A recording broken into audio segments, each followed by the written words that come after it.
Canterbury, which is the southeast corner of England.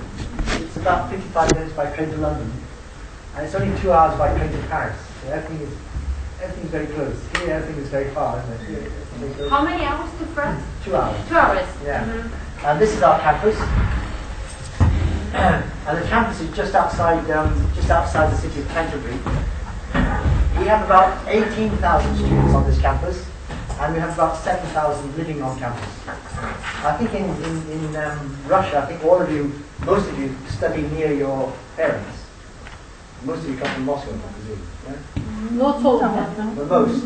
Most, yes. Yeah? Not all of them. All right. Well, in that case, it's like England. In England, only about 10% of our students are from the southeast. 90% come from all over England, and 25% are international. But in England, anybody who can leaves their parents as soon as they can. So I was born in the north of England. I went down south to study. My children were born in the south of England. They've gone up north to study. That's how it is. So that's where we are. And that's Canterbury. Who went to Canterbury? And Natalia, you went to Canterbury? I was Alex. Oh, you recognise it, yeah.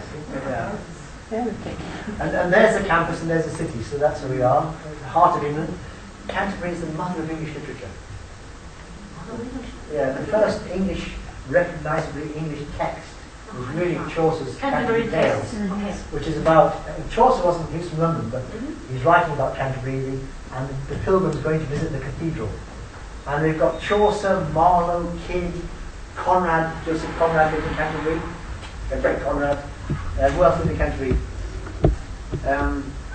James Bond, because of Canterbury. Fleming lived in Canterbury and the area, so when he writes about the early James Bond, he's writing about this area here. Who else? Charles Dickens was from Kent, and Charles Darwin lived in Kent. So it all happens in Kent. That's right.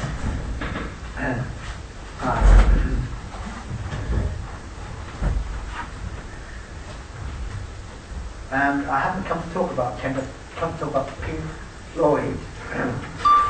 A few stories to tell you before I start. I went to see Leonard Cohen. Have you heard of Leonard Cohen? No. An American singer, Canadian singer, Leonard Cohen. He's now 76.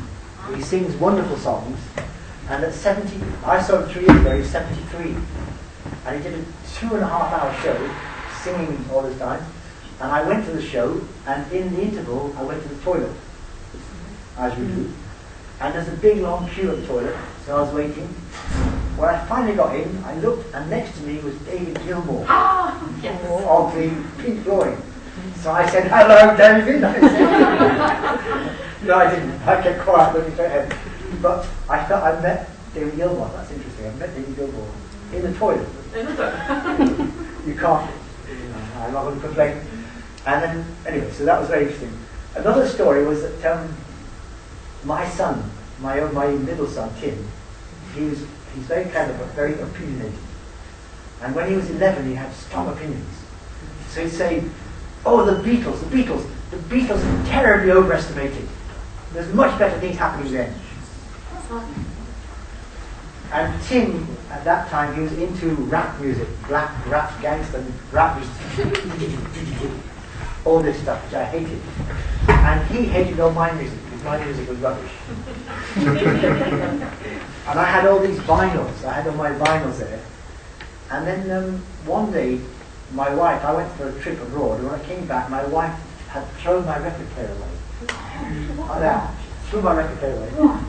Because I wasn't using it, she said. It was taking up room. So I said, "Anna, look at all my vinyls. What do I do with these vinyls?" So I lost contact with all my vinyls, including Pink Floyd, because I had lots of CDs but no Pink Floyd. So I lost that contact. The vinyls are from 1970, so the early stuff. Anyway, my son wouldn't listen to any of my music. And then a black singer called Wycliffe, he did a version of "Wish You Were Here." He did a version of "Wish You Were Here," and Tim heard it because Wycliffe was black, so he'd listen. That's okay. So Wycliffe sings "I Wish You Were Here," and at the end of it he says, "This song is from Pink Floyd, from the British bloc. Total respect." And Tim, Pink Floyd, total respect. And I saw him going through my vinyls and taking out my vinyls to go to his friend's house to play it. So Tim was suddenly cool because he had original Pink Floyd because of Wycliffe. So I thought, I'll keep quiet because if he listens to Pink Floyd, it'll get him away from this horrible rap music. And then that Christmas, Tim gave me a present. And the present was the CD of the Pink Floyd. So I got my music back. He gave me the music back. And I heard it, I thought, this stuff sounds great. I hadn't heard it for 10 years. It sounds great. It's still good. And I must do a talk on this. So this is how my talk started. Meeting David Gilmour, my son giving my music back, made me think about this. Now, when you give a talk, you have to think of a theme. And I had a theme right away. And the theme is the loss of youth, the loss of vision, the loss of potential that we all think a little bit about, but it's a very strong theme in all of Romanticism. All Romanticism talks about the youth, the baby being perfect, the baby coming perfect from God, full of ability, full of divinity. And as we go older, we lose that. That's something special. And we become ordinary adults. A little bit like sheep. You look at the lamb. The lamb is wonderful. Look at the mother. Something goes wrong. We lose something. And this is a strong theme. It comes from Plato and Galileo. Plato and Aristotle had this idea of perfection, divinity. And you see it in someone like Galileo, this thing here. You cannot teach a man anything. You can only help him discover it in himself. This is a very strong idea, and it's very old. And behind the idea is this thing that there is an ideal, perfect world. And we see this ideal, perfect world reflected in the perfection of the baby. And somehow we lose that contact. And this idea is still very strong today.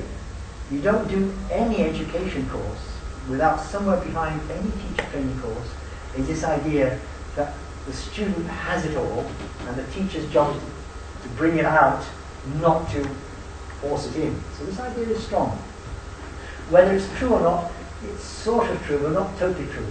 I don't want my surgeons and my airplane pilots to be taught like this. I want them to be taught and trained. But maybe this is about education, not training. Maybe the pilot and the surgeon need training, and maybe this is still true about education. That education involves bringing out what's inside. Okay, so this idea, you see it in Galileo, you see it in Rousseau. Rousseau is very, very strong. And all of the English Romantics, William Blake, William Wordsworth, it's a strong idea. Now I'm going to look, first of all, I'm going to look at two texts from Wordsworth, our poet, where you have this idea embedded, and then we're going to look at Pink Floyd, and we're going to listen to Pink Floyd as well. So don't worry. If the beginning is very literary, don't worry, because we're going to have rock and roll later on. Okay. Right, the first piece I've chosen is William Wordsworth's Prelude, and it was written in 1805. And this is a very, very long poem. It's very long, goes on and on and on and on.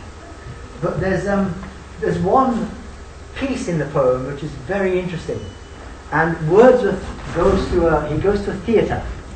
And in 1805, the theatres are not very good places to go. Bad people went to theatres, smoking, drinking alcohol, bad language.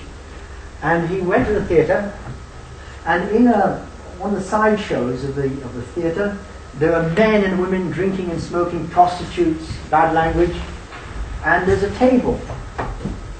And on the table was a 9-month-old baby, a 9-month-old baby boy. And Wordsworth looks at this 9-month-old baby boy, and he sees perfection. Beautiful baby boy. How can it be so beautiful? How can it be so perfect, surrounded by people smoking, drinking, prostitutes, bad language? And to him, this is proof of the divinity in the child. And he has this great bit here. He sees a child as beautiful as ever clung around the mother's neck. And there he sat, surrounded with a throng, surrounded with a throng of chance spectators, chiefly dissolute men, mostly bad men, and shameless women, prostitutes, treated and caressed. The people were all, lovely baby, touching him, caressing him. Ate and drank, and with the fruit of grasses played, while oaths and laughter and indecent speech, while bad language and laughter and indecent speech were rife about him, all around him. The mother now is fading from my memory, but I see the lovely boy as I beheld him then, amongst the wretched and the falsely gay. Gay in that case means happy, the falsely happy, not homosexuals.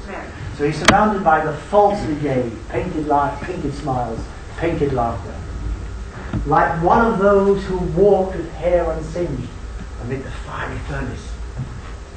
I don't know if you remember your Bible. Does anybody know what this refers to? In the Bible, the Old Testament, Daniel had 3 friends. And the king, Nebuchadnezzar, the king built a great big statue in his honor. And he told all his people to worship the statue. And the 3 young men, Shadrach, Meshach, and Abednego, they refused to bow down to the idol. So the king was very angry, and he built a furnace, he made the furnace very, very hot, and he got the soldiers to throw the young men into the furnace. And he closed the door. He went to bed and he thought, what have I done, what have I done? So he went back, opened the furnace, and he saw the 3 young men walking and talking in the flames with a 4th person. Who was the 4th person? Who was it? Nobody. No, Jesus maybe? But that's it. So yeah, he opened the door, he saw the 4th person there talking with him. So this baby, and Wordsworth uses this metaphor, this baby was like one of those in the fiery furnace of corruption, perfect, unsinged, with hair unsinged amongst the fiery furnace. So that's one, and I think that's a central image to English Romantic poetry, this idea of the perfect child. And then the next one, that I've chosen another poem by Wordsworth, and this is another very long poem. Long, it's page after page after page. But in the middle of it, he talks about a tree. A tree. Just a tree. A tree that he saw when he was young, and the tree meant something to him. The tree said something, communicated, meant something, signified something, and he can't remember what it was because he's lost that vision. And these are the lines: intimations of immortality. But there is a tree of many one, a single field which I have looked upon. Both of them speak of something that is gone. So there's a tree of many one, there's a tree that meant something, and something's gone. The pan's at my feet, the flower at my feet, the pan's at my feet. Yeah, it's a pansy flower. The pan's at my feet does the same tale repeat.